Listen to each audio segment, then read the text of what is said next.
Hello friends, AB expert tuition point में आपका स्वागत है। हम आपके लिए NIS class 12 history chapter number 4 को लेकर आए हैं, जिसका नाम है वैदिक काल।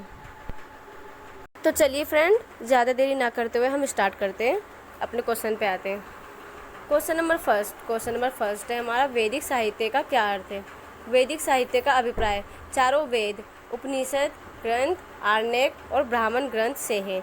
वैदिक साहित्य के गहन अध्ययन से पता चलता है कि वैदिक ग्रंथ साहित्य दृष्टि से न सामाजिक और सांस्कृतिक विकास के दो चरणों में क्रमिक विकास की जानकारी देते हैं। वैदिक साहित्य में वैदिक युगीन भारत का संपूर्ण ज्ञान निहित है। यानी कि देखिए, वैदिक साहित्य का अभिप्राय क्या है। वैदिक साहित्य का अभिप्राय है ना, चारों वेदों से है, जितने भी चार वेद हैं, चारों वेदों से है, और उपनिषद से भी है, ग्रंथ से भी है, आरण्यक से भी है और ब्राह्मण ग्रंथ से भी है।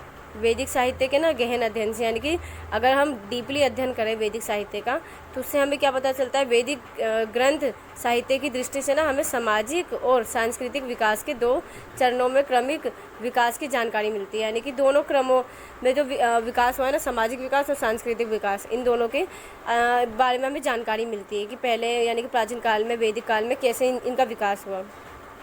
वैदिक साहित्य में ना वैदिक युगीन भारत का ना संपूर्ण ज्ञान निहित होता है। यानी कि जो वैदिक काल के बारे में, भारत के बारे में हम अगर कोई ज्ञान प्राप्त करेंगे, तो हमें ना हम वैदिक साहित्य से ज्ञान प्राप्त कर सकते हैं।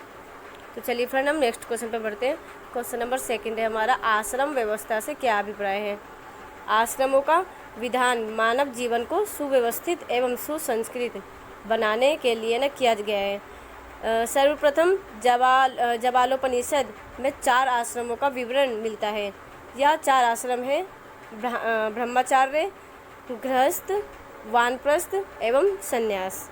तो चलिए फ्रेंड, हम बताते हैं कि चारों आश्रम के बारे में। ये जो ब्रह्मचार्य हैं और गृहस्थ है, वानप्रस्थ है एवं संन्यास है, इसके बारे में बताते हैं हम आपको। जब पहले के टाइम में ना व्यक्ति के जीवन काल को, यानी कि उनकी आयु को माना जाता था कि कोई भी व्यक्ति 100 साल से अधिक जीता है, 100 साल या उससे अधिक जीता है। तो इसलिए ना व्यक्ति के जीवन को 4 भागों में विभाजित किया गया था। पहले तो व्यक्ति जब जन्म लेता था, कोई भी इंसान, कोई भी बच्चा अगर जन्म लेता था, तो 5 वर्ष तक अपने माँ बाप के पास रहता था। और जब 5 वर्ष से लेकर 25 वर्ष की आयु तक वह ज्ञान प्राप्त करने के लिए गया रहता था। और जब वो ज्ञान प्राप्त करता था, उन्हें ही ब्रह्मचार्य कहा गया है। जब उस काल में 25 वर्ष की आयु तक वो सिर्फ ज्ञान ही प्राप्त करता था। 25 वर्ष के बाद ही उनकी शादी होती थी। अब 25 वर्ष से लेके 50 वर्ष की आयु में, वो 25 वर्ष की आयु में उनकी शादी होती थी। 25 वर्ष से लेके 50 वर्ष की आयु में वो अपने गृहस्थ जीवन व्यतीत करता था, यानी कि अपने घर वालों के साथ रहता था। और 50 वर्ष की आयु से लेके 75 वर्ष की आयु तक वह थोड़ा कभी घर में रहता, कभी बाहर रहता, यानी कि अपने मोह माया को कम करता था। यानी कि अपने परिवार के साथ जो भी मोह माया है उसको कम करता था, और कभी अकेले रहने की कोशिश करता था, कभी परिवार के साथ रहता, कम से कम परिवार के साथ रहने की कोशिश करता था। और 75 वर्ष के बाद की आयु में जितनी भी जीवन उसकी बची होती थी, वह संन्यास ले लेता था, यानी कि अकेला रहता था। इसे ही कहा गया, इन्हें 4 आश्रम की संज्ञा दी गई है। तो चलिए हम नेक्स्ट क्वेश्चन पे बढ़ते हैं। क्वेश्चन नंबर 3 है हमारा, वर्ण व्यवस्था से क्या अभिप्राय है। इसकी उत्पत्ति क्यों हुई। वर्ण व्यवस्था, पहले ना वेदों के टाइम पे ना 4 भागों में समाज को बांटा गया था, 4 वर्णों में बांटा गया था, ब्राह्मण, शूद्र, क्षत्रिय और वैश्य। तो चलिए हम इस पर डिस्कस करते हैं। उत्तर वैदिक काल का समाज, यानी कि उत्तर वैदिक तक का समाज ना स्पष्ट रूप से 4 वर्णों में बट चुका था। यह 4 वर्ण थे, ब्राह्मण, क्षत्रिय, वैश्य, शूद्र। इस काल में ना वर्ण का आधार कर्म पर था, ना कि जाति पर। वर्ण व्यवस्था के अंतर्गत प्रथम 3 वर्णों को ना वेदों के अध्ययन का अधिकार दिया गया था, लेकिन 3 वर्णों में भी असमानता थी। ब्राह्मण और क्षत्रिय आपस में ना एक थे, मतलब ब्राह्मण और क्षत्रिय एक थे, लेकिन वैश्य को ना निम्न स्थान दिया गया था।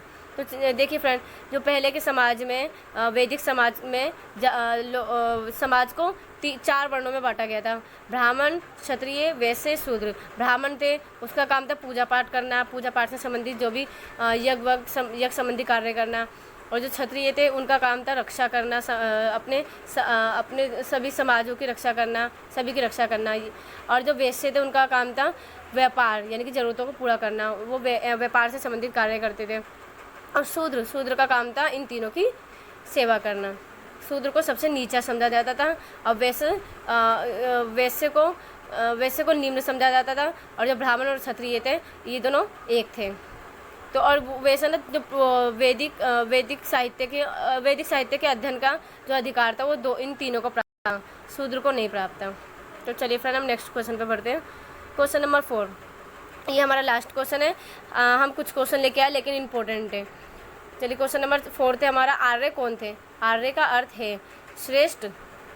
इतिहास में आर्य का अभिप्राय जाति के नाम से है। इस जाति के लोग श्रेष्ठ तथा सभ्य थे। आज विश्व की एक बड़ी जनसंख्या स्वयं को आर्य का संतान कहने में गर्व का अनुभव करती है। यानी कि आर्य का अर्थ क्या है? श्रेष्ठ यानी कि सबसे श्रेष्ठ को, बहुत ज़्यादा श्रेष्ठ। और इतिहास में ना जो आर्य का अभिप्राय जाति से किया गया है, यानी कि जो अच्छी जाति से हो उन्हें सबसे अच्छी जाति आर्य थे।